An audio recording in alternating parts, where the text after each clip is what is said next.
We imagine a future. And our imaginings horrify us.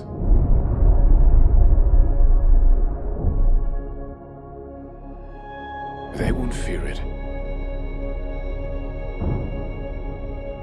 until they understand it.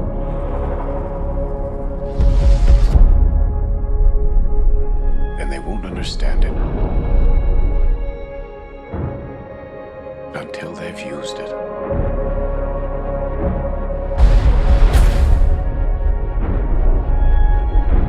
Theory will take you only so far.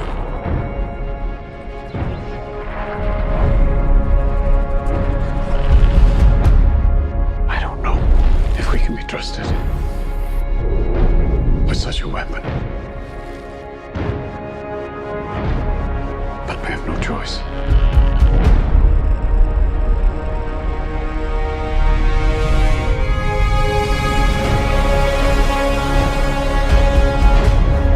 Is anyone